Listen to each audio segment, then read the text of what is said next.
I would do away with marriage. I would do away with the social construct of marriage.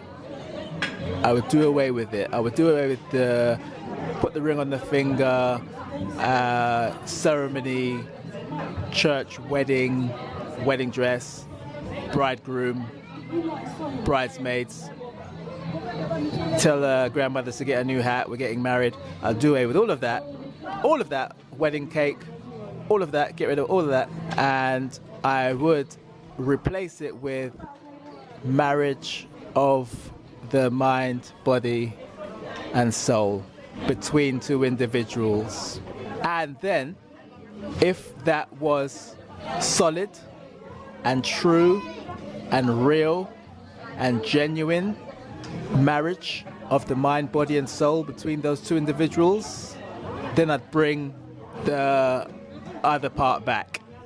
After that first part's been taken care of, then they could go and get put on a pretty dress and say they're going to celebrate it and have bridesmaids and invite grandmother with her brand new hat and have their pretty cake, and in whatever remote place they want to do it, on a nice beach somewhere, all the guests wearing white, whatever they want to do, however they want to have it done, I would grant that, but not until the real marriage, the important marriage, the real marriage, which is the union of the individuals, yeah, not before that.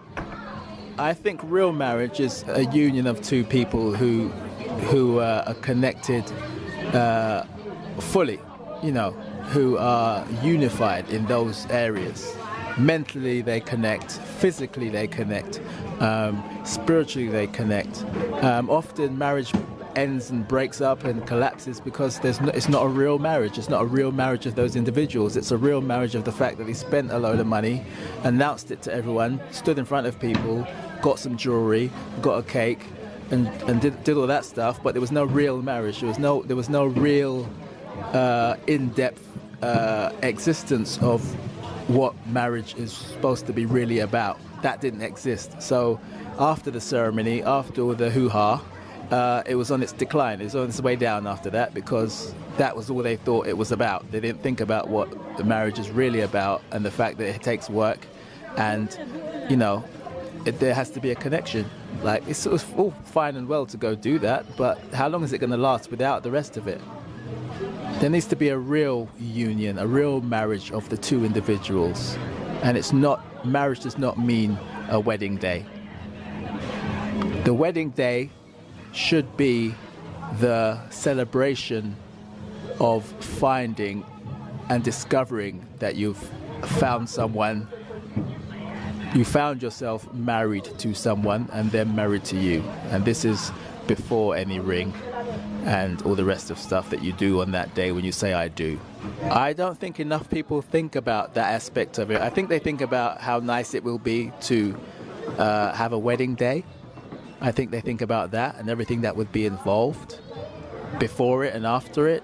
The day, like the honeymoon and all the rest of it, and the preparation leading up to it.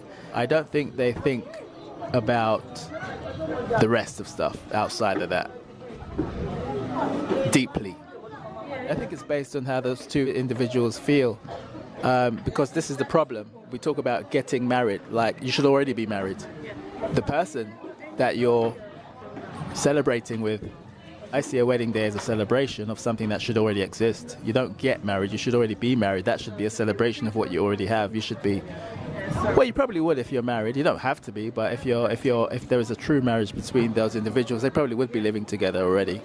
Absolutely, because it should be someone that you want to be with around all the time. You kind of like got to a point of you feel something is missing when you're not around them for a specific period of time. That would be a part of being married to somebody. I don't mean being married as in having a ring on your finger. I mean being married, connected spiritually and emotionally and mentally and all that stuff. Because it has to be in your head. It has to be in your head, the marriage. It has to be in your heart. It has to be in your actions. It has to be in your soul. You know what I mean? It has to be, everything you do would have to be considering that person. That would be a marriage. Do you know what a marriage is? When a woman has a child. That's a marriage. when a family has a child, that's a marriage, you know, or at least it should be. A real marriage is something that would exist without getting married. A real marriage is something that already exists without getting married, without a wedding day, and would exist even without that wedding day. That's what a marriage is. That's what a real marriage is. It would exist even if that person didn't get down on their knee, that person didn't say yes, that person didn't put a ring on someone's finger. It would still be a marriage. That's what a real marriage is. All the rest of it is just, you know, I could put a ring on some woman's finger and call it a marriage. It doesn't mean it is. I could set up the wedding and do all the stuff, have the helicopter fly in all fancy and everyone dressed in white and on the beach and, you know, propose to her in some, you know, fancy way. And everyone the world thinks, wow, look at that. I wish that was me. You know, I could do all that, but none of that makes it a marriage. None of that makes it a real marriage. No, not at all. What that should be is a celebration of something that already exists, a marriage that already exists, already was, whether it's 50 years, whether it's 5 years, or whether it's a year. It should already exist before you said we're getting married. If we're getting married and we're spending all that money, no, we shouldn't. We shouldn't. We should already be married if we're doing that. Let's get married. Yes, we should get married. No, you should already be married before you do whatever you're about to do. It's crazy, isn't it? It's a bit crazy to me. I don't know. It's just an act, isn't it? It's just an act. My darkest days are blue, but if you want me to, I'll go back to the moon. Baby, I'll come back to